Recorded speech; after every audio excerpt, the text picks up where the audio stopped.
Hola de nuevo, queridos amigos. Les agradezco enormemente la buena respuesta que tuvo el video sobre 5 razones para no creer en la Biblia. Es por ese motivo que el día de hoy traigo un nuevo video sobre 5 razones para no creer, esta vez en el creacionismo. Sin más preámbulos, comencemos.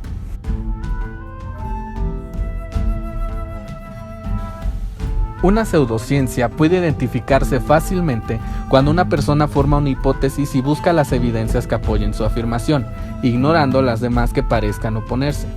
Esto es una clara muestra de deshonestidad de parte de los mal llamados científicos creacionistas, y en realidad me molestaría mucho que, conociendo los hechos, ellos decidieran mentir a propósito para convencer a las personas sobre su punto de vista. Una de las más grandes muestras sobre lo anteriormente mencionado es el sitio Answers in Genesis, el cual muestra errores garrafales y tergiversaciones científicas para apoyar a la mal llamada ciencia de la creación. Desgraciadamente, para la mayoría de la gente que no es educada en el campo de la geología o ciencias biológicas mayoritariamente, es muy fácil resultar engañado.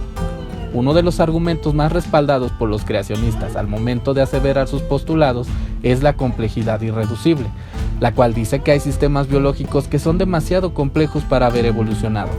Ponen ejemplos como la coagulación y el flagelo. Sin embargo, sus argumentos ya han sido refutados, al menos de manera teórica, por la comunidad científica, generando el rechazo de todos aquellos que no consideran ciencia al diseño inteligente, una manera más decente de llamar al creacionismo. Uno de los mayores propulsores de esta idea es el Dr. Michael Behe. Para quien quiera leer un interesante artículo sobre sus ideas y la respuesta a sus argumentos, en la descripción dejaré un enlace de un blog en español que se tomó la molestia de compartir este material en el idioma español.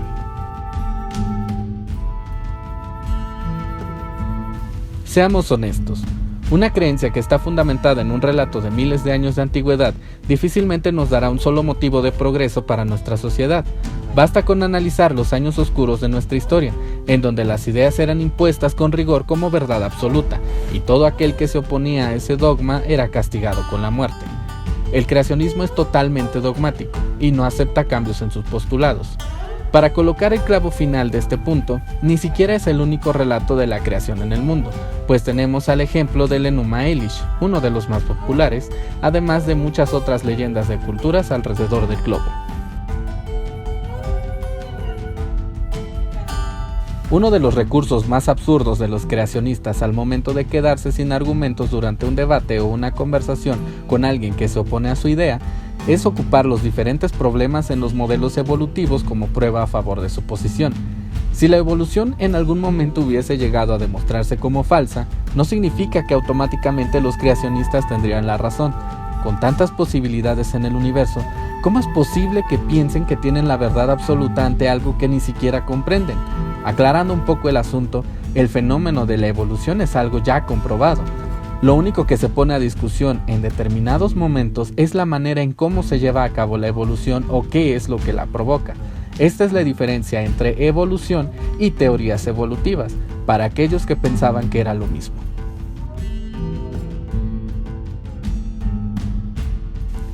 El creacionismo pasó a llamarse teoría del diseño inteligente con tal de impartirse en las escuelas de Estados Unidos ante la prohibición de enseñar religión en las escuelas.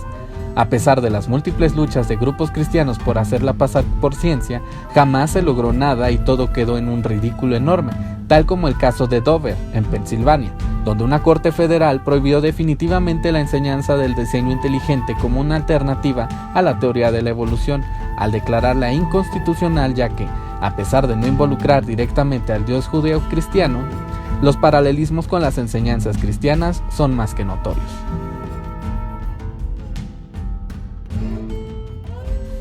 Uno de los principales problemas al hablar sobre el creacionismo es el eterno debate que se tiene en contra de las teorías evolutivas.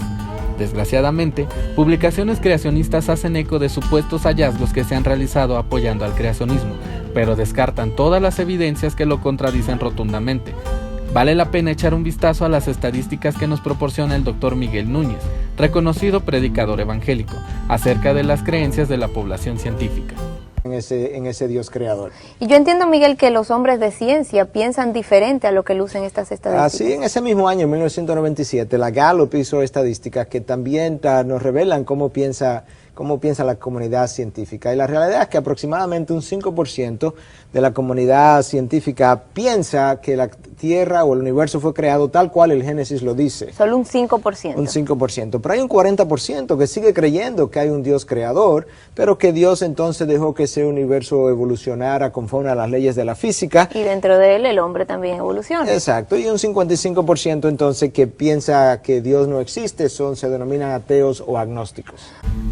Esto nos dice claramente que, si bien hay un 50% de creyentes en la estadística, el 45% de ellos es evolucionista, mientras que un minúsculo 5% es creacionista.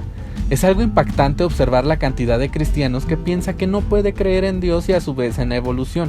Escuchemos lo que opina el Dr. William Lane Craig, uno de mis filósofos cristianos favoritos.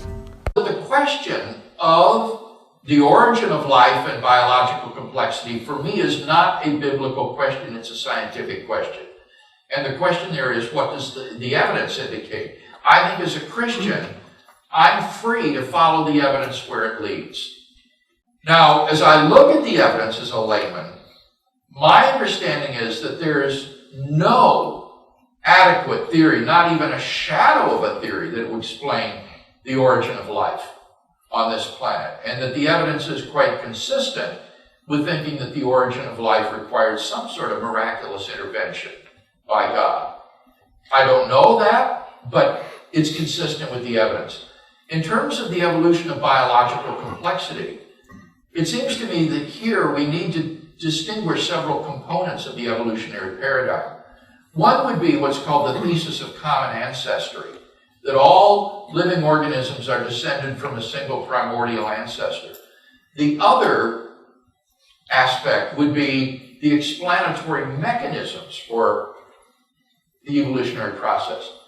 I think that the evidence for the thesis of common ancestry is much better than the evidence for the adequacy of the explanatory mechanisms. I'm very impressed with the genetic evidence for the thesis of common ancestry. It's not compelling, but it is certainly powerful.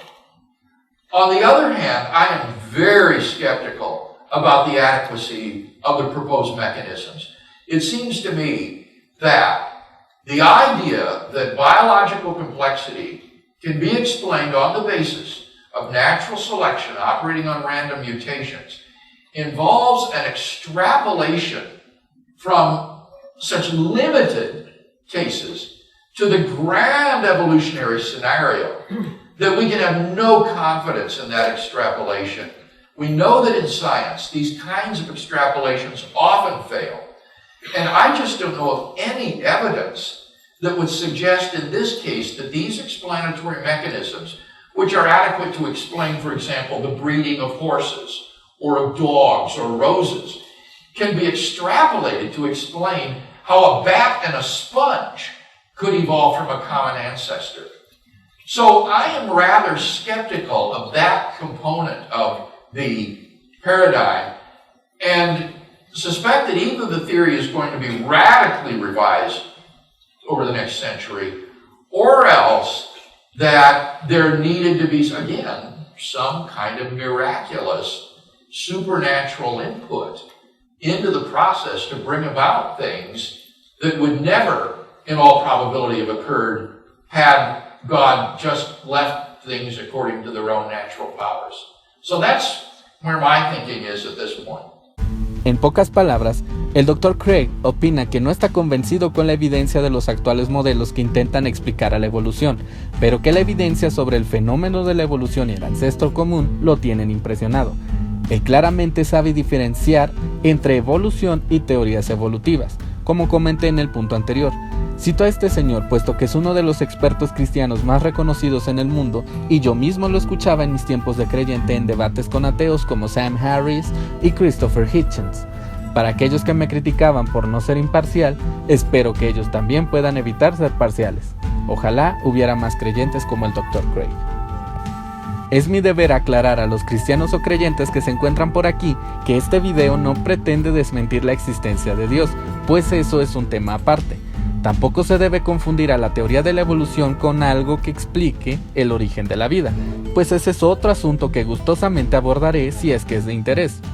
Quise hacer un video de este tema porque fui creacionista durante más de 15 años de mi vida y defendía posturas como las del famoso Ken Ham, pero afortunadamente no me quedé en sitios que únicamente hablaban sobre la creación y me fui adentrando en el maravilloso mundo de la ciencia hasta sacar mis propias conclusiones.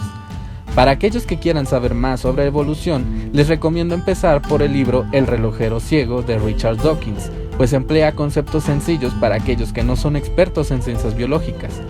Agradezco a todos por sus amables comentarios y sus likes, además de que me apoyarían enormemente si se suscriben. Procuraré subir un video a la semana a partir de ahora con temas de mi elección o los temas que ustedes me sugieran en la sección de comentarios.